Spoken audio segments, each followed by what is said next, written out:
Hi everyone, it's Andre Noel Potvin from Infofit Educators, and today I want to talk about fixing your squat.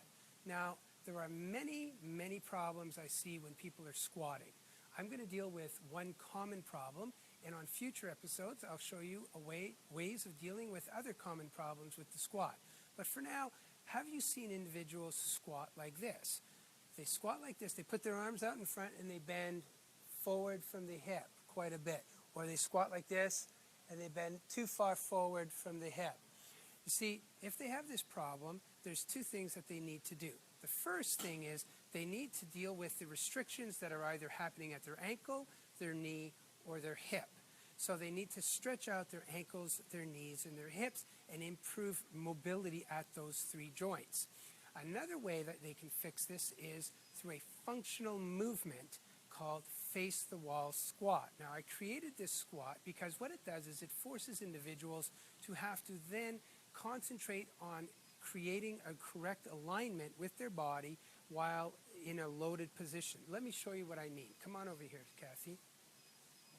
So what you do is you come to the wall and you ask your client or you to step about no more than 4 inches from the wall. If you're too far from the wall, nothing gets fixed. So we want that you are 3 inches from the wall, ideally. Then you have your hands on the wall like so. You turn your hat sideways, just so we don't contact the wall. And from here, we put our forehead on the wall, and we slowly glide down the wall. The wall then forces us to remain upright, engaging our erector spinae muscles all through the back, and getting an anterior pelvic tilt or an arch in the lower back. So from here, they lower down as far as they can go before they get stuck. And then they hold that position for 5 reps. They come back up slightly, not all the way up, and then come back down a little further. That's the first way to do the face the wall squat. The second way to do the face the wall squat is using a dumbbell, adding load. What we want to do is overcome the recoil, elastic recoil capacity of a joint. That simply means that as you squat down into the joint, the muscles and tendons of the joint will want to recoil up. So you need a certain amount of load to offset that recoil or resistance for going lower. So what you do is you take the dumbbell like so in your hands, and with double hand grip, forehead on the wall, slowly lower, trying to get the dumbbell to the floor. Hold for 5 seconds, let the muscles do the work, slowly come up, then back down. No rest at the top. Another way of doing this is called the goblet squat. You hold the dumbbell in your hands like so.